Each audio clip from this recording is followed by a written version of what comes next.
시편 139편 14절에서 4절에서 다윗은 이렇게 고백했습니다. 내가 주께 감사하오면 나를 지으심이 심히 기묘하심이라. 성경에 보니까 신묘막측하심이라. 신기하고 묘해서 측량할 수가 없습니다. 100여 년 전에 우리의 신학의 선배 한 분은 이 말씀을 묵상하면서 이렇게 글을 적어 놓았습니다. 그렇다. 우리를 지으심이 얼마나 신기하고 묘한가. 흰쌀밥을 먹는데 왜 머리는 검을까? 피는 또 왜 붉을까? 여러분 생각해 보신 적이 있으세요? 예? 쌀밥은 흰 걸 먹는데 왜 머리가 까매질까요? 근데 그렇게 적은 글을 생각해 보니까 참 왜 그럴까? 참 신기하다. 다시 말하면 우리는 그냥 스쳐 지나가는 평범한 일상 속에서 하나님의 신비를 발견하고 감격하고 기뻐하는 것, 이것이 바로 기독교 신앙이라는 겁니다. 특별히 새롭게 새겨야 할 기적들을 찾아가는 게 아니고요. 하나님이 주신 삶 속에서 하나님을 만나는 구체적인 사건의 신비한 신앙 체계, 이게 기독교 신앙이라는 거죠. 그래서 우리 하나님의 이름은 기묘자라고 성경은 말했습니다. 사사기 13장 18절입니다. 여호와의 사자가 그에게 이르되 어찌하여 내 이름을 묻느냐. 내 이름은 한번 따라해 보실래요? 기묘자라. 예, 기이하고 묘한 분이 하나님이시라는 거죠. 어떤 영어 성경에는 secret이라, 비밀이라 그렇게 나온 것도 있지만 어떤 거는 wonder, 경이로움이라는 거죠. 놀라움이라는 거예요. 하나님의 이름은 그것밖에는 더 붙일 게 없다는 거예요. 우리가 너무나 잘 아는 이사야 9장 6절도 똑같이 말씀하죠. 이는 한 아기가 우리에게 낳고 한 아들을 우리에게 주신 바 되었는데 그의 어깨에는 정사를 메었고, 따라해 보실까요? 그의 이름은 기묘자라. 예, 예수님의 이름도 기묘자예요. 원더이에요. 경이로우신 분이세요. 오늘 본문 요한복음에서 예수님께서는 아주 일상적인 얘기, 하루 밥 세 끼 먹는 게 그게 대단한 일이에요. 그러나 그 하루 밥 세 끼에 담겨져 있는 굉장히 중요한 신비한 영적 진리를 가르쳐주고 계시는 거예요. 오늘 우리가 묵상해야 할 제목은 바로 밥의 신비입니다. 새로울 게 뭐가 있어요? 하지만 밥의 신비예요. 예수님께서 나는 하늘에서부터 내려온 산떡이니 라고 말씀하실 때 그 떡이라는 말은 헬라어로 아르토스라고 하는데 유대인의 주식인 밀가루 떡을 의미하는 것입니다. 그래서 이 뜻에서 개역 성경이나 개역 개정판에서는 떡이라고 번역했습니다. 하지만 서구인들은 주식이 떡이 아니잖아요. 그러니까 주식이 빵이니까 빵이라고 번역했습니다. bread라는 말이죠. 그러다가 보니까 우리나라 한글 성경 번역할 때에는 헬라어 원전을 갖다 쓴 게 아니고 서구인들의 번역을 그대로 쓰다가 보니까 어떤 성경, 즉 예를 들어서 공동 번역이나 표준 세 번역 같은 데에는 빵이라고 번역이 되어 있습니다. 똑같은 한글 성경인데도 여기는 빵이라고 여기는 떡이라고 번역이 됐어요. 근데 떡이 됐든 빵이 됐든 사실은 정확한 번역은 아니라고 생각이 듭니다. 왜냐하면 우리는 떡 먹고 사는 사람들 아니고 빵 먹고 사는 사람들이 아니라 뭐 먹고 살아요? 밥 먹고 사는 사람들이거든요. 어떤 어르신이 그래서 사람이 떡으로만 살 것이 아니요 하는 주님의 말씀을 듣다가 맞지? 어떻게 사람이 떡으로만 사나? 밥 먹고 살지. 그러니까 우리 한글 번역이 얼마나 잘못됐는지를 가르쳐주는 실례라고 말할 수 있습니다. 그렇습니다. 우리 한국 사람들은 밥심으로 삽니다.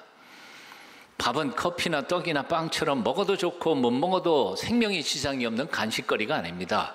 밥은 못 먹으면 죽습니다. 굶어 죽어가다가도 밥 한 그릇 먹으면 다시 일어나 살아나는 생존의 양식이 밥입니다. 그러므로 우리 한글 성경에는 떡이나 빵이라고 하는 말 읽다가는 다 이건 밥으로 바꾸어서 읽으셔야 됩니다. 이런 점에서 오늘 본문 요한복음 6장 51절도 제대로 읽어야 한다고 생각합니다. 한번 우선 개역 개정판으로 아까 읽으신 대로 한번 읽어볼까요? 같이 읽어보십니다. 시작. 나는 하늘에서 내려온 살아있는 떡이니 사람이 이 떡을 먹으면 영생하리라. 내가 줄 떡은 곧 세상의 생명을 위한 내 살이니라. 자세히 보세요. 두 번째 줄에 보면 나는 하늘에서 내려온 살아있는 떡이니. 떡이 살아있다고요? 예? 살아있는 떡을 어떻게 먹어요? 떡이 살아가지고 징그러워서 못 먹을 것 같아요. 그 떡이 살아있다는 뜻이 아니라 살리는 떡이란 말이에요. 그걸 먹으면 살아난단 말이에요. 먹는 사람이 산다는 거예요. 그러니까 그건 살아있는 이란 뜻이 아니라 살리는 이에요. 그리고 떡이 아니고 뭐라고요? 떡 먹고 사는 게 아니라 밥 먹고 사는 거니까 살리는 밥이에요. 나는 하늘에서 내려와서 누구에게 먹히면 내가 그 사람에게 생명을 주는 살리는 밥이야. 사람이 이 밥을 먹으면 영생하리라. 내가 줄 밥은 곧 세상의 생명을 위한 내 살점이니라. 자, 제가 쉬운 번역으로 한번 번역해봤어요. 네, 언젠가는 성경이 이렇게 바뀌어야 된다고 생각합니다만 같이 한번 읽어볼까요? 네, 같이 읽습니다. 시작. 나는 하늘에서 내려온 살리는 법이다. 그래서 누구든지 이 밥을 먹으면 영원히 살리라. 내가 줄 밥은 세상을 위한 밥이니 세상을 살리기 위해 죽여 바치는 내 살점이네요. 뜻이 통하셨어요? 근데 뜻이 통하니까 끔찍한 생각이 들잖아요. 뜻이 무슨 뜻인지 모를 때에는 성경을 그냥 술렁술렁 넘어갔어요. 근데 이 뜻이 통하기 시작하니까 와, 겁나요. 왜요? 예수님이 우리를 살리는 밥이라고? 예수님의 몸을 어떻게 먹고 예수님의 피를 어떻게 마신단 말이에요. 이게 끔찍하잖아요. 정확하게 우리가 성경을 알지 못하니까 두렵지 않아요, 성경이. 그러나 정확히 그 말씀을 이해하기 시작하는 순간부터 성경은 우리에게 엄청난 도전이 되기 시작하는 거예요. 어떻게 예수님의 몸이 우리의 영혼을 살리는 밥이 될 수 있을까? 어떻게 예수님의 피가 우리의 영혼의 갈증을 채우는 영생의 물이 될 수 있을까? 어떻게 우리가 감히 예수님의 살점을 뜯고 그리고 그 피를 마실 수 있단 말인가? 무슨 뜻인가 하는 거예요. 두 가지의 뜻이 있어요. 첫째, 1차적으로는 우리가 절기마다 맞는 성찬식을 가리키는 거죠.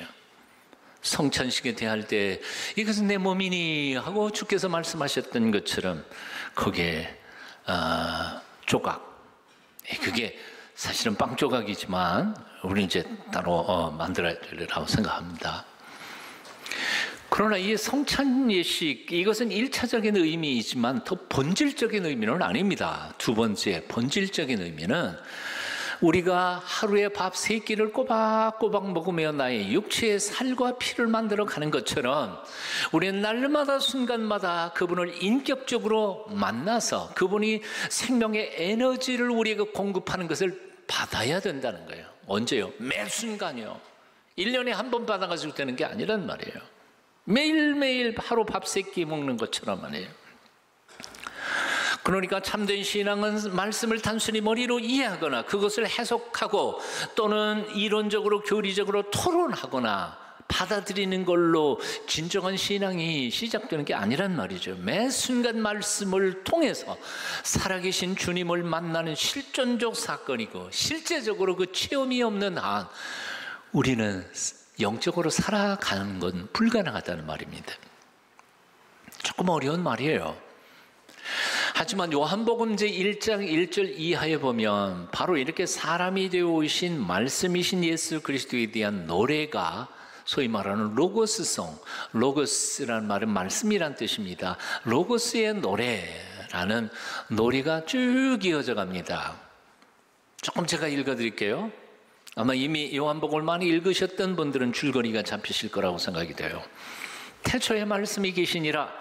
이 말씀이 하나님과 함께 계셨으니 이 말씀은 곧 하나님이시니라.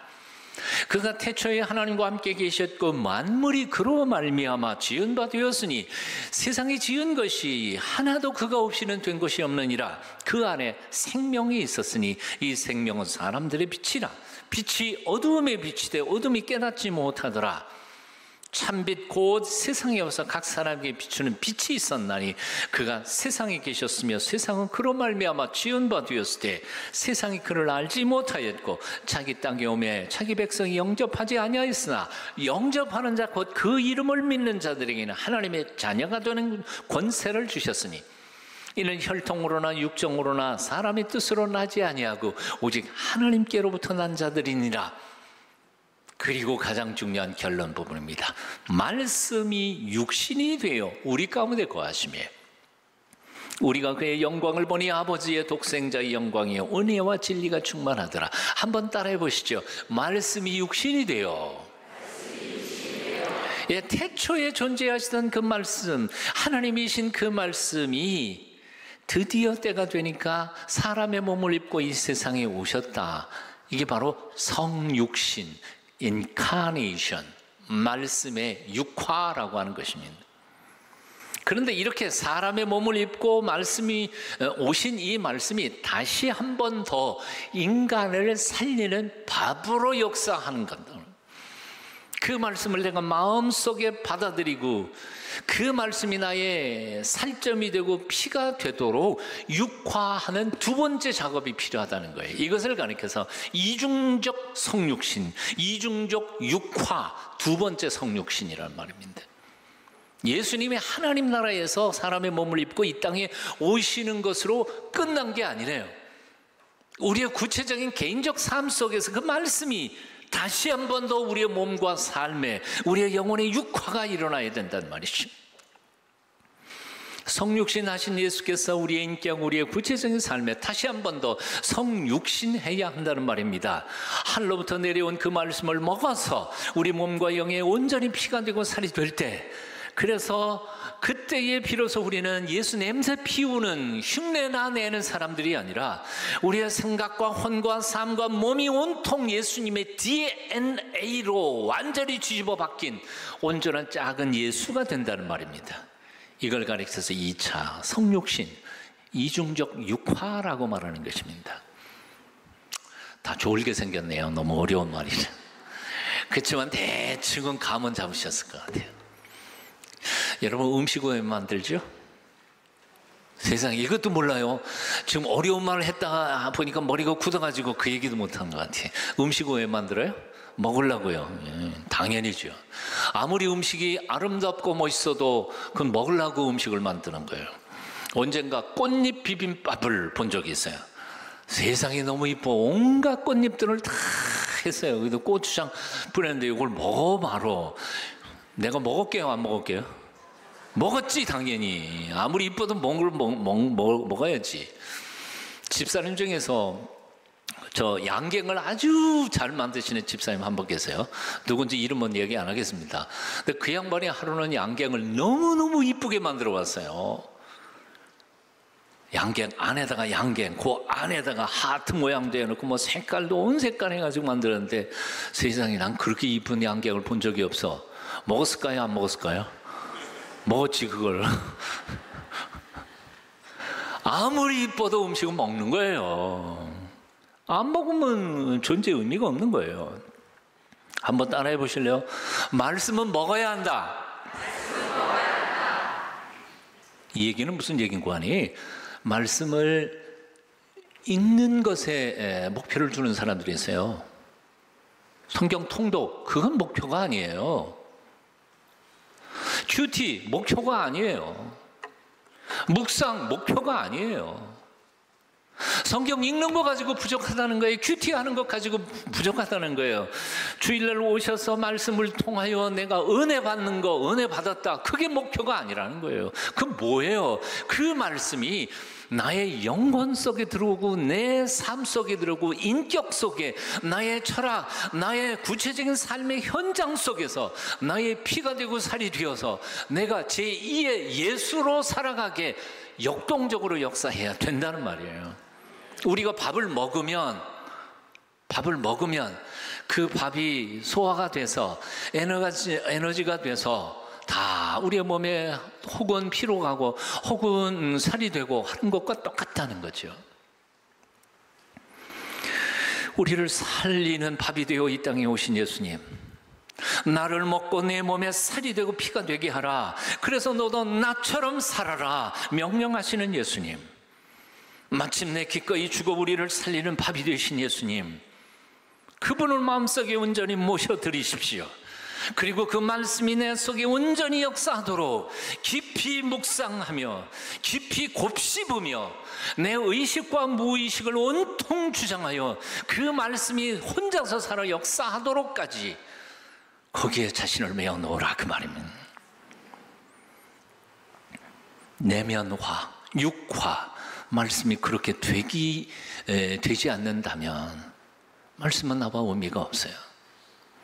이렇게 되기까지 중요한 것은 바로 그 말씀을 매 순간 갈망하는 것입니다. 말씀을 배고파하는 것입니다. 사모하는 것입니다. 가난한 마음으로 말씀을 찾으십시오. 줄이고 목마른 마음으로 주님의 말씀을 사모하십시오. 날마다 시간을 내서 말씀으로 우리 가운데 오시는 예수 그리스도의 세미한 음성을 듣기를 갈망하십시오. 그리할 때 비로소 내가 말씀을 듣고 그 말씀을 지켜 행하는 사람이 되는 게 아니라 그 말씀이 비로소 내 속에 들어와서 나를 지켜주는, 말씀이 주체가 되어 나의 인생을 보호하고 지켜가는 신비한 영적 체험들을 하게 될 줄로 믿습니다. 그렇게 되시기를 축원합니다. 밥에 두 번째 신비가 있습니다. 밥은 살기 위해 먹는 것, 밥은 함께 먹는 것. 이것이 하나님이 우리에게 허락해 주신 밥의 두 번째 신비입니다. 한번 따라해 보실래요? 밥은 살기 위해 먹는 것, 밥은 함께 먹는 것. 여러분, 밥을 왜 먹습니까? 살기 위해서 먹죠. 먹지 않으면 죽으니까요. 밥 먹습니다. 그러면 산다는 것은 무엇입니까? 사실 일하는 것입니다. 섬기는 것입니다. 나를 위해 일하고 남을 위해 일하는 겁니다. 왜 일합니까? 보람을 얻기 위해서입니다. 보람이 없는 인생은 살 가치가 없는 삶이기 때문에 그렇습니다. 그래서 보람이란 그렇게 나와 이웃이 함께 어울려 더불어 섬기며 살아갈 때 얻는 기쁨이고 행복의 선물입니다. 이런 점에서 생각할 때 밥은 혼자 본래 골방에서 혼자 먹는 게 밥이 아니에요. 식구들이 함께 모여 먹는 게 바로 밥이에요. 진짜 밥이에요. 요즘에 유행하는 게 혼밥이라면서요. 혼자 술 먹는 게 혼술이라면서요. 근데 혼밥이라는 걸 어떤 사람의 문화를 찾아보니까요, 사실 우리나라에서는 혼밥이라는 게 없어요. 어디서 나온 줄 아세요? 일본 문화에서 왔어요. 일본 문화에서. 일본 사람들은 너무 외롭게 고독하게 사는 것 같아요. 그래서 일본 문화 거기 설명하는 걸 보니까요, 일본 사람들 얼마나 혼자 밥 먹는 게 힘들었더라면 동영상도 만들어냈어. 혼자 밥 먹을 때 보는 동영상 2시간짜리. 그러니까 그거는 처음부터 끝까지 먹는 것만이에요. 거기 있는 사람 맛있게 먹는 거 보면서 나는 맛없는 도시락 까먹고 있는 거예요. 얼마나 불쌍한 모습이에요. 그런 사는 게 사는 건 아닌 것 같아요. 한솥에서 나온 밥을 나눠 먹으면서 함께 살아가는 사람들을 우리는 식구라고 말합니다. 먹을 식자 입구자. 우리는 이런 사람들을 가족이라고 말합니다. 이렇게 모두 함께 나누는 것, 나눠 먹는 것을 바로 살리는 밥이요 생명의 양식인 것입니다. 기독교 신앙은 혼자 득도하는 법이란 없습니다. 함께 서로 살을 맞대고 부대끼면서 싸울 때도 있지만 그러나 서로를 돕고 섬기면서 그렇게 성숙해가는 것이 기독교 신앙입니다. 그래서 기독교 신앙생활이란 한솥밥을 나눠 먹는 성도들끼리 화목하며 서로 섬기며 하나님 나라를 함께 세워가는 것이 기독교 신앙의 가장 아름다운 신비입니다. 사랑하는 동수가족 여러분, 나는 여러분들이 이 예배 시간을, 이 놀라운 예배 시간을 더욱 사모하실 수 있기를 축원합니다. 매주 드렸으면 좋겠지만 그렇게 못하지만 정기적으로 드리는 성찬 예식에 나는 여러분들이 한 번도 빠지지 않기를 축원합니다. 이번 캄보디아 이기원 선교사님이 포이펫 아이들에게 점심을 나눠주면서 사역을 하다가 보니까 느낀 게 한 가지 있더라요. 아이들에게 점심을 나눠주다가 보니까 아이들이 스스로를 거지라고 생각하더라는 거죠. 우리는 밥 얻어먹는 거지들이야. 그렇게 생각하더라는 거예요. 자의식이. 이건 아니다 싶어서 기도하는 중에 밥 나누는 형식을 바꿨다는 거예요. 그래서 밥을 어떻게 나누냐면, 밥을 나누는 사람이 무릎을 꿇고, 받는 사람은 서서, 애들은 서서 받되, 주는 사람은 마음속에 내 앞에 귀하신 예수님이 손님처럼 오셨다고, 그 아이를 예수님으로 생각하고 예수님께 대접하는 마음으로 드리는 것이다, 이렇게 하기로 했다는 거예요. 그래서 밥을 장만할 때에도요, 밥하는 사람도 그렇고 거기 차 만드는 사람들 다 예수님을 대접하는 것처럼 정성껏 준비해요. 정말 맛있어요. 여기 봉사대원들에게는 없는 메뉴도 그 아이들에게는 있어요. 과자라든지 뭐 이런 것들은 다 했어요. 닭다리도 몇 개씩 주고요.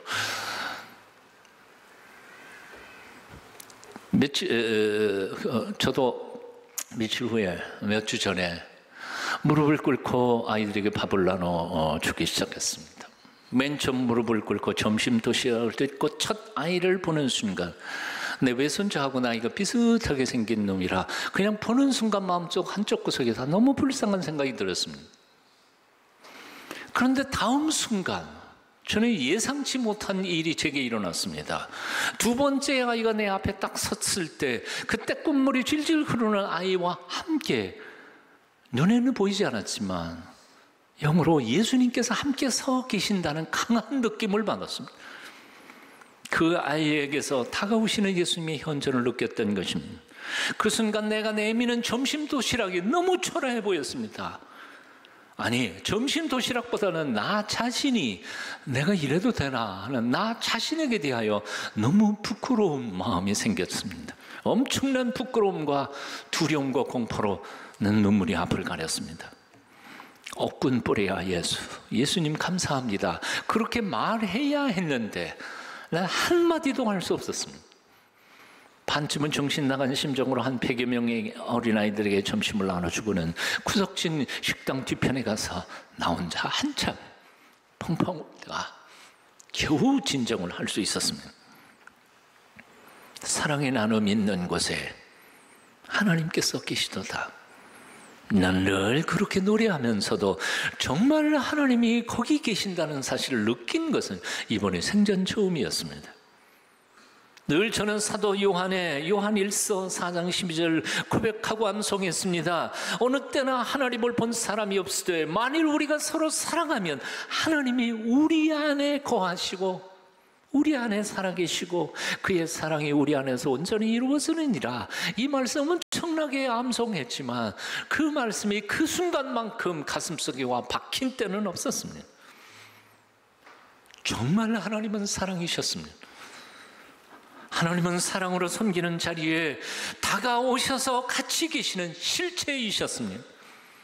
나는 그 순간 점심 도시락을 나눠주는 목사가 아니고 살리는 밥으로 오신 예수 그리스도, 그 하늘 양식을 사모하며 갈망하는 한 죄인의 모습으로 무릎을 꿇고 있었던 것입니다. 오늘 아침 나는 여러분 모두가 그런 모습으로 주님 앞에 무릎을 꿇게 되시기를 축원합니다. 살리는 밥으로 오늘 우리 가운데 오시는 주님의 생명의 양식이, 그 충만한 은혜와 생명의 에너지가 여러분의 구체적인 삶 가운데, 여러분의 영혼 속에, 여러분의 육체에 충만하게 넘치시기를 축원합니다.